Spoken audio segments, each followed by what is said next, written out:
दोस्तों, शायद आपको भी अभी तक यही लगता होगा कि किसी भी काम को पूरा करने में टाइम मैनेजमेंट का बहुत बड़ा रोल होता है। आज तक आपने बहुत सारे लोगों से यही सुना होगा कि किसी भी काम को पूरा करने के लिए अपने टाइम को ऐसे मैनेज करो, वैसे मैनेज करो। लेकिन दोस्तों, किसी भी काम को पूरा करने के लिए टाइम मैनेजमेंट की बजाय माइंड मैनेजमेंट की जरूरत होती है। दोस्तों, आज जिस किताब की समरी हम आपके लिए लेकर आए हैं, उसके अकॉर्डिंग किसी भी काम को पूरा करना इस बात पर डिपेंड करता है कि आप अपने माइंड को कैसे मैनेज करते हैं। इस किताब का नाम है mind management not time management. इसे लिखा है डेविड कैडवी ने, जो कि एक राइटर और पॉडकास्टर हैं। वो लोगों को अपने क्रिएटिव काम में प्रोडक्टिव बनने में मदद करते हैं। दोस्तों, उनकी लिखी किताबों की 1 लाख से ज्यादा कॉपीज अब तक बिक चुकी हैं। आज की बुक समरी हमें सिखाएगी माइंड मैनेजमेंट को पाने के लिए कुछ सिंपल और पावरफुल टेक्निक्स। दोस्तों, अगर आप भी माइंड मैनेजमेंट की टेक्निक्स को सुनना चाहते हैं और समझना चाहते हैं, तो इस किताब की समरी को अंत तक जरूर सुनिएगा और इस बुक समरी को अपने सर्कल में जरूर शेयर कीजिएगा। तो चलिए अब शुरू करते हैं इस किताब की समरी को सुनना। दोस्तों, इस किताब के ऑथर डेविड कैडवी अपने आप को एक राइटर नहीं मानते थे। उन्होंने बहुत छोटी उम्र से ही कुछ लिखना खास पसंद नहीं था, लेकिन एक दिन उन्हें एक इस तरह की डील ऑफर की गई जिसे कोई बेवकूफ ही मना कर पाता। इसीलिए डेविड ने अपनी लाइफ को इस तरह से प्लान किया ताकि वे एक किताब लिख सकें। सबसे पहले उन्होंने इस बात का ध्यान रखा कि उनके पास किताब लिखने के लिए अच्छा खासा टाइम हो। उन्होंने अपने दोस्तों के साथ डिनर और बाकी के प्लान्स को कैंसिल कर दिया और इसकी जगह अपनी राइटिंग से रिलेटेड सेशंस वो रखने लगे। डेविड ने डेट्स पर जाना भी बंद कर दिया और यहाँ तक कि अपनी ग्रोसरी और खाना भी घर पर ही डिलीवर करवाने लगे। उन्होंने अपनी किताब लिखने पर फोकस करने के लिए जी जान लगा दी थी। दोस्तों, एक लेखक के दिमाग में शब्दों का एक पिटारा भरा हुआ होता है और वो शब्दों के साथ खेल जाते हैं। लेकिन डेविड के लिए ये सब इतना नेचुरल या आसान नहीं था। जब वो लिखने बैठते तो एक भी शब्द नहीं लिख पाते थे और ना जाने कंप्यूटर के सामने बैठे बैठे यूं ही वे कितने घंटे निकाल दिया करते थे। फिर उन्हें खुद पर प्रेशर महसूस होने लगा। डेविड को आने वाले हफ्तों में किताब का 25% हिस्सा खत्म करके अपने पब्लिशर को दिखाना था। अगर वो ऐसा नहीं कर पाते तो डील कैंसिल हो सकती थी। डेविड अपनी फैमिली और दोस्तों को निराश नहीं करना चाहते थे। हड़बड़ाहट में उन्होंने कोस्टा रिका में एक रिट्रीट ज्वाइन करने का मन बनाया। वो ये बात अच्छे से जानते थे कि वहां जाकर भी वे कुछ भी नहीं लिख पाएंगे। क्या इसका मतलब ये है कि रिट्रीट ज्वाइन करने से उन्हें पछतावा हुआ था? बिल्कुल भी नहीं। लेकिन डेविड ने सोचा कि जगह बदलने से शायद उन्हें राइटर्स ब्लॉक के बाहर निकलने में मदद मिलेगी। डेविड को रिट्रीट के लिए हाँ कहने के बाद पछतावा होने लगा और वो अपने घर से बाहर निकल गए। वो अपनी फ्रस्ट्रेशन को दूर करना चाहते थे। तब उनकी मुलाकात डिएगो से हुई। वो रोड की दूसरी तरफ थे जब उन्होंने डेविड को इस तरह बुलाया जैसे मानो वो दोस्त थे। डिएगो ने हाथ से इशारा करते हुए डेविड को बुलाया और उनसे स्पेनिश में बात करने लगे। डेविड एक बेवकूफ की तरह नहीं दिखना चाहते थे, इसीलिए उन्होंने डिएगो की बात का जवाब दिया। उनसे बात करने पर डेविड को पता चला कि डिएगो ऐसे ही कुछ बात करना चाहता था। उन्हें बीच पर घूमना और बारिश का मौसम पसंद था। उनकी बातें ज्यादा लंबी तो नहीं चल सकी, लेकिन डेविड को इसके बाद काफी अच्छा महसूस होने लगा था। जब डेविड घर लौटे तो दोबारा कंप्यूटर के सामने बैठ गए। अगले 1 घंटे में डेविड पहला चैप्टर लिखने में कामयाब रहे। इससे डेविड को ये समझ में आ गया था कि ऐसा क्या हुआ था जिससे वो लिख पाने में कामयाब रहे थे। इसकी वजह अपनी राइटिंग के लिए समय निकालना नहीं था, बल्कि टाइम मैनेजमेंट अब इफेक्टिव यानी कारगर नहीं हो रहा था। बल्कि उन्हें एहसास हुआ था कि टाइम मैनेजमेंट इतना इफेक्टिव नहीं है। आपको टाइम नहीं बल्कि लिखने के लिए मेंटल स्टेट में होने की जरूरत होती है। इसे ही डेविड माइंड मैनेजमेंट कहते हैं। माइंड मैनेजमेंट का मतलब है अपनी क्रिएटिव एनर्जी को प्राथमिकता देना, लेकिन ये आपका वक्त भी जाया कर सकता है। आपने कभी अपनी बहुत लंबी टू डू लिस्ट को देखकर जीरो मोटिवेशन महसूस किया है? ऐसा हम सभी के साथ होता है। फिर भी माइंड मैनेजमेंट से हम इस मुश्किल से निकल सकते हैं। दोस्तों, माइंड मैनेजमेंट का मतलब है किसी काम या प्रॉब्लम को अलग नजरिए से देखना। टाइम मैनेजमेंट में आप खुद से ये पूछते हैं, अभी मैं क्या कर सकता हूँ? ज्यादातर टाइम इस सवाल की वजह से आप प्रोक्रास्टिनेट करने लगते हैं। आप ये जानते हैं कि आपको कुछ करना है, लेकिन उसे करने के लिए आपके पास फोकस और मोटिवेशन नहीं होता। दूसरी तरफ माइंड को मैनेज करने में आप खुद से ये पूछते हैं, अभी मैं कौन से काम करने के मूड में हूँ और मुझे ऐसा क्या करना चाहिए जो मेरे मूड के साथ फिट हो। अपने काम को पूरा करने का सबसे अच्छा तरीका है कि आपका मेंटल स्टेट और वो काम दोनों एक दूसरे के साथ मैच करने चाहिए। इससे एनर्जी और टाइम जैसे रिसोर्सेज वेस्ट नहीं होते। दोस्तों, अब लेखक ने यहाँ पर क्रिएटिव स्वीट स्पॉट की बात की है। क्रिएटिव होना कोई ऐसी चीज नहीं है जो आसानी से आपके अंदर खुद ब खुद आ जाए। ये कोई ग्रोसरी नहीं है जिसे आप खरीद कर ला सकें। क्रिएटिविटी के प्रोसेस में टाइम लगता है। कोई कहानी सुनाने, गाना लिखने या फिर एक पेंटिंग बनाने के लिए आपका स्टेट ऑफ माइंड सही होना बहुत ही जरूरी होता है। डेविड क्रिएटिव मोड में घुसने के लिए 2 तरह की थिंकिंग का इस्तेमाल करते हैं, जो है डाइवर्जेंट और कन्वर्जेंट थिंकिंग। डाइवर्जेंट थिंकिंग तब होती है जब आपके थॉट्स यानी विचार बिखरे हुए होते हैं। इसमें आपका ध्यान कई चीजों पर होता है। जब आप इन अलग अलग थॉट्स को जोड़ देते हैं तो इसे कन्वर्जेंट थिंकिंग कहते हैं। अब राइटिंग का ही एग्जाम्पल ले लीजिए। आप कुछ कहना चाहते हैं लेकिन उसे कहने के लिए आपके पास कई सारे तरीके होते हैं। पहला तरीका है, आप क्या कहना चाहते हैं। क्या आप इसे फॉर्मल तौर पर कहना चाहते हैं या फिर आप इसे ऐसे कहना चाहते हैं जैसे आप एक दोस्त से बात कर रहे हों। क्या आप इसे कोई नाम नहीं देना चाहते या फिर आप सभी को ये बता देना चाहते हैं कि इसे आपने लिखा है। इसे डाइवर्जेंट थिंकिंग कहते हैं। कन्वर्जेंट थिंकिंग उसे कहते हैं जब आप अपने ऑप्शंस में से किसी एक को चुनते हैं। जैसे मान लीजिए कि आप अपने पहले प्यार के बारे में ही कुछ लिखना चाहते हैं। आप अपने रीडर्स के लिए अपनी राइटिंग के टोन को एक दोस्त की तरह पेश करना चाहते हैं। आप इसे कोई भी नाम नहीं देना चाहते क्योंकि आप खुद की पहचान सबके सामने नहीं लाना चाहते। इसीलिए इसे क्रिएटिव आइडियाज के साथ बनाने के लिए आपको डाइवर्जेंट और कन्वर्जेंट थिंकिंग दोनों की जरूरत होती है। इसीलिए अच्छे क्रिएटिव आइडियाज बनाने के लिए हमें दोनों तरह की थिंकिंग की जरूरत होती है। अपने फाइनल प्रोडक्ट को बेहतरीन बनाने के लिए आपको सबसे अच्छे आइडियाज की जरूरत है। और आप इन आइडियाज को कैसे ढूंढेंगे? अपने क्रिएटिव स्पॉट को पहचान कर। आपका क्रिएटिव स्वीट स्पॉट उस वक्त और जगह के बारे में बताता है जिसमें आप अपना बेस्ट क्रिएटिव काम कर पाते हैं। आपका क्रिएटिव स्वीट स्पॉट उस वक्त उस जगह के बारे में बताता है जिसमें आप अपना बेस्ट क्रिएटिव काम कर पाते हैं। क्रिएटिव काम ऐसी चीज नहीं है जिसे आप किसी किताब की मदद से कर सकते हैं या फिर किसी आइडिया की मदद से कर सकते हैं। इसमें कोई लॉजिक या फिर कोई फॉर्मूला काम नहीं आता। क्रिएटिव काम एक ऐसा अनोखा थॉट प्रोसेस है जिसे हम इंसाइट कहते हैं। न्यूरो साइंटिस्ट्स के मुताबिक इंसाइट अचानक हुए एहसास या नजरिए में हुए बदलाव को कहते हैं। इंसाइट को एक यूरेका मोमेंट भी मान सकते हैं, जो तब होता है जब कुछ मिलने से आपकी आंखों में खुशी के आंसू आ जाते हैं। क्या आपको कभी अचानक से कोई बहुत बड़ा आइडिया आया है? उसे ही यूरेका या मिल गया का मोमेंट कहते हैं। ये तब होता है जब अपने गाने के कुछ मिसिंग शब्द आपको अचानक से मिल जाते हैं या आप अपनी कहानी का एक परफेक्ट प्लॉट ढूंढ रहे होते हैं और आपको वो एकदम से मिल जाता है। दिन के एक खास वक्त के दौरान अपने क्रिएटिव स्वीट स्पॉट को ढूंढना आसान हो सकता है। इसका मतलब ये नहीं है कि आपको अपना दिन इसी वक्त के हिसाब से प्लान करना चाहिए। बस इतना याद रखिएगा कि ये माइंड मैनेजमेंट के बारे में है, टाइम मैनेजमेंट के बारे में नहीं। आपकी ऊर्जा हर दिन एक जैसी नहीं रहती। जैसे जॉब पर आपकी बहुत सारी एनर्जी खर्च हो जाती है, ऐसे ही अपने दोस्तों के साथ सोशलाइज करना या अपनी पेंटिंग या नॉवेल पर काम करने जैसे काम भी आपकी बहुत सारी एनर्जी ले लेते हैं। इसीलिए दिन का वो सही वक्त ढूंढ निकालिए जब आपके अंदर सबसे ज्यादा एनर्जी होती है। आपको अपने सर्केडियन सिस्टम यानी अपने स्लीप साइकिल से भी तालमेल बनाकर रखना होगा।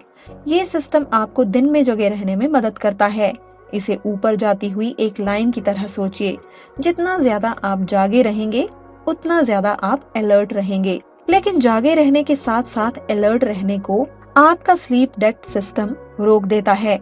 दूसरे शब्दों में कहें तो अगर आप एक रात अच्छे से नहीं सोएंगे तो आपका स्लीप डेप्थ बहुत ज्यादा हो जाता है। अपने स्लीप डेप्थ को नीचे जाती हुई एक लाइन की तरह सोचिए। क्योंकि ये आपकी एनर्जी को कम करता है। दोस्तों, अपने क्रिएटिव स्वीट स्पॉट को हासिल करने के लिए डेविड ने यहाँ पर एक और तरीका बताया है। इसे वो फर्स्ट आवर रूल कहते हैं। अपने काम को पूरा करने में ये उन्हें डिसिप्लिन रहने में मदद करता है। जब आप अपने दिन का सबसे पहला घंटा अपने प्रोजेक्ट पर लगाते हैं तो उसे फर्स्ट आवर रूल कहते हैं। और ये कोई ऐसा वैसा प्रोजेक्ट नहीं होना चाहिए, बल्कि आपका सबसे इम्पोर्टेंट प्रोजेक्ट होना चाहिए। ऐसा करने से आप उस प्रोजेक्ट को जल्दी पूरा कर पाएंगे। इसे सुनकर ऐसा लग रहा होगा ना कि क्या ऐसा सच में मुमकिन है? तो जवाब है जी हाँ, बिल्कुल मुमकिन है। अपने दिन की शुरुआत अपने सबसे इम्पोर्टेंट काम से कीजिए, यानी एक ऐसे काम से जो आपको करना ही है। ऐसा करने से इसे पूरा करने के लिए आपके आलसी होने के चांसेस काफी कम हो जाते हैं। ऐसा करना उस काम में आने वाली रुकावटों को भी रोकता है। अब डेविड बात करते हैं द 4 स्टेजेस ऑफ क्रिएटिविटी। जब आप असल में राइटिंग और पेंटिंग नहीं कर रहे हैं, तब भी आप राइटिंग और पेंटिंग कर सकते हैं। क्रिएटिविटी का प्रोसेस सिर्फ राइटिंग और पेंटिंग के बारे में नहीं होता। इसे कंट्रोल के 4 स्टेजेस या क्रिएटिविटी के 4 स्टेजेस कहा जाता है। पहली स्टेज है प्रिपरेशन, यानी तैयारी करना। ये तब होता है जब आप अपने प्रोजेक्ट के बारे में सब कुछ सोचते हैं। आपकी स्टोरी में कौन से कैरेक्टर होंगे, आपका गाना कितना लंबा होगा, पेंटिंग बनाने के लिए आप किस किस चीज का इस्तेमाल करेंगे। ये ब्रेनस्टॉर्मिंग यानी दिमाग चलाने वाला स्टेज होता है। इसमें आपके पास अपने प्रोजेक्ट की इतनी इन्फॉर्मेशन होती है कि आप एक चलते फिरते एनसाइक्लोपीडिया की तरह हो जाते हैं।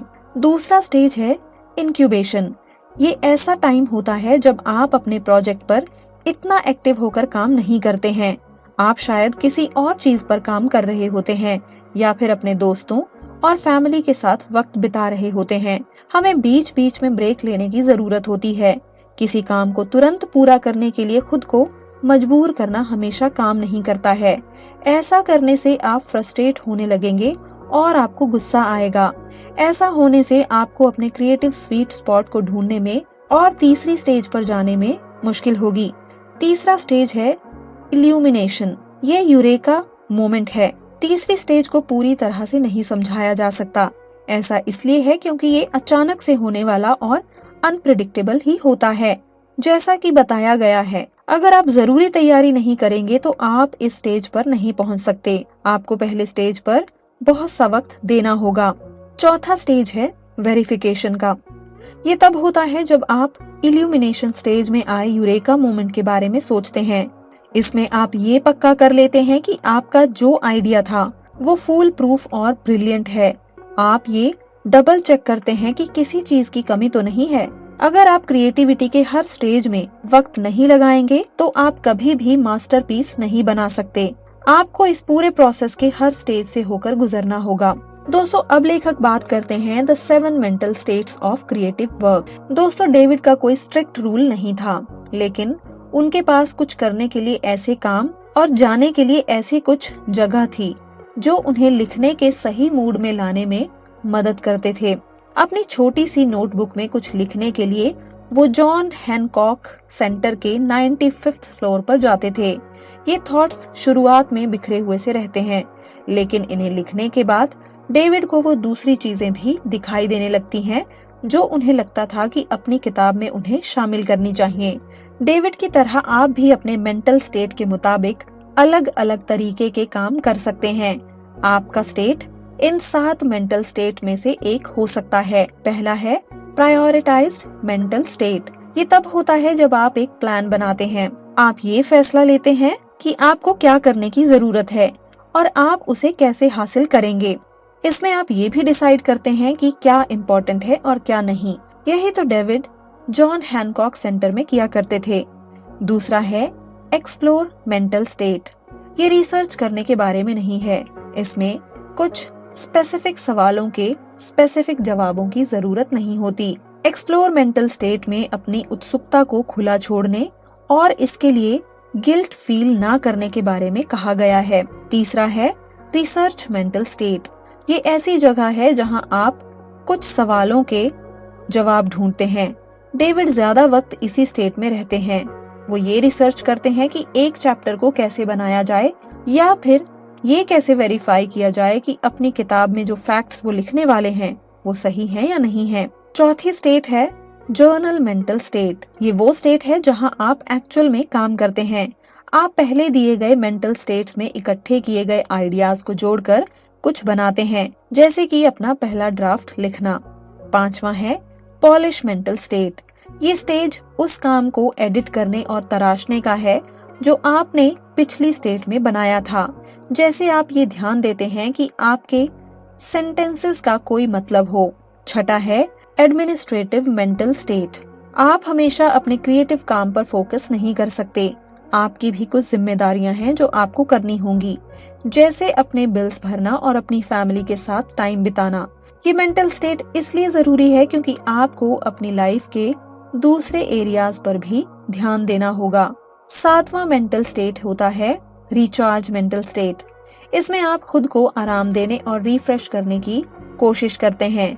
एक दिन छुट्टी लीजिए या वेकेशन पर जाइए। दोस्तों, लेखक अब बात करते हैं क्रिएटिव साइकिल के बारे में। डेविड का बड़ा अजीब सा रूटीन था। रात को 12 बजे से सुबह 4 बजे तक वो सिर्फ अपनी बुक्स पर फोकस करते थे। सुबह 4 बजे वो लाइट ऑफ करते, अपना कंप्यूटर बंद करते और दोपहर तक सोते रहते। अगले दिन दोपहर में डेविड तैयार होते और कॉफी शॉप पर चले जाते। वे कैफे में तब तक काम करते जब तक कि उसके बंद होने का वक्त नहीं हो जाता था। इसी को डेविड क्रिएटिव साइकिल कहते हैं। ये एक ऐसा रिपीट होने वाला साइकिल है जिसमें आप अपने काम में आगे बढ़ने के साथ साथ खुद को आराम करने का वक्त भी देते हैं। क्रिएटिव साइकिल को टाइम पर बेस्ड होने की जरूरत नहीं होती। ये हफ्तों और यहाँ तक कि कई अलग अलग मौसम पर बेस्ड हो सकता है। दोस्तों, अब डेविड बात करते हैं क्रिएटिव सिस्टम्स की। एक बार डेविड बड़ी मुश्किल में थे। उन्हें अपने पॉडकास्ट के लिए डॉक्टर रॉक के साथ इंटरव्यू करना था। डॉक्टर रॉक डेविड के लिए एक इंस्पिरेशन थे। उन्होंने योर ब्रेन एट वर्क नाम की एक किताब लिखी थी, जिसकी मदद से डेविड ये समझ पाए थे कि क्रिएटिव वर्क में माइंड किस तरह से काम करता है। डेविड डॉक्टर रॉक को अपना आइडल मानते थे, लेकिन जिस दिन डेविड को डॉक्टर रॉक से बात करनी थी, उन्हें कई मुश्किलों का सामना करना पड़ा। पहले जो अपार्टमेंट उन्होंने रेंट पर लिया हुआ था, वहाँ कंस्ट्रक्शन का काम चल रहा था। पूरे दिन वहाँ शोर रहता था। एक पॉडकास्ट को रिकॉर्ड करने के लिए इससे ज्यादा बुरी हालत नहीं हो सकती थी। दूसरा, डेविड हाल ही में अपनी किताब लिखने के लिए पनामा सिटी रहने आए थे और अपने नए मोहल्ले को इतने अच्छे से नहीं जानते थे, इसलिए उन्हें इस बात का अंदाजा ही नहीं था कि इंटरव्यू के लिए उन्हें कोई अच्छी दूसरी जगह कहाँ मिल सकती है। तीसरा, डेविड ये जानते थे कि इस इंटरव्यू का स्केड्यूल बदलना नामुमकिन होगा, क्योंकि डॉक्टर रॉक जैसे जाने माने लोग हमेशा बिजी रहते हैं। ऐसा लग रहा था कि डेविड को पॉडकास्ट कैंसिल करना होगा। उस दिन कुछ भी ठीक नहीं हो रहा था, लेकिन डेविड का क्रिएटिव सिस्टम एक्टिवेट हुआ और उन्होंने डॉक्टर रॉक को एक ईमेल लिखा। ना जाने कैसे, लेकिन अचानक से वो नाउम्मीद महसूस नहीं कर रहे थे। उन्होंने इस प्रॉब्लम का उपाय निकाल लिया था जो उनके सामने आ रही थी। आखिर में डेविड डॉक्टर रॉक के साथ रिकॉर्डिंग करने में कामयाब हो गए थे। क्रिएटिव सिस्टम एक ऐसा रिपीटिंग प्रोसेस है जो आपको अपने क्रिएटिव काम को करने में हेल्प करता है। ये आपको जानने में मदद करता है कि आपकी मेंटल एनर्जी को ध्यान में रखते हुए क्या स्टेप्स लेने चाहिए। क्रिएटिव सिस्टम को एक छाते की तरह सोचिए जो आपके क्रिएटिव साइकिल और क्रिएटिविटी के स्टेजेस को कवर कर देता है। ये बेसिकली पूरे क्रिएटिव प्रोसेस की देखरेख करता है। दोस्तों, क्रिएटिव सिस्टम की सबसे अच्छी बात ये है कि आप बहुत सारे ओपन लूप्स रख सकते हैं। एक लूप आपकी स्टोरी के प्लॉट से जुड़ सकता है, जबकि दूसरा स्टोरी के कैरेक्टर के बैकग्राउंड से। क्रिएटिव सिस्टम आपको बहाने बनाने से रोकता है और आप ये भी नहीं कह सकते कि आपके पास अब टाइम नहीं है, क्योंकि मिनिमम क्रिएटिव डोज के लिए कुछ ही मिनट चाहिए होते हैं। दोस्तों, आज पूरी दुनिया भागती हुई जिंदगी की आदी हो गई है। इसमें सभी लोग जल्दी से जल्दी ज्यादा से ज्यादा काम करने में लगे हुए हैं, लेकिन चीजों को धीरे धीरे करने का अलग ही मजा है। उस प्रोसेस को एंजॉय कीजिए और जल्दबाजी मत कीजिए। जैसे कि कहावत है, बड़ी चीजें उन्हीं को मिलती हैं जो उसके लिए इंतजार करते हैं। दोस्तों, इस बुक समरी के थ्रू मैंने आपकी लाइफ में कुछ वैल्यू ऐड करने की कोशिश की है। अगर आपको ये कोशिश पसंद आई हो तो इस बुक समरी को लाइक करके और हमारे चैनल को सब्सक्राइब करके इस ऑडियो बुक को अपने दोस्तों में जरूर शेयर कीजिएगा। तो दोस्तों, हमेशा सुनते रहें, सीखते रहें। धन्यवाद दोस्तों, थैंक यू।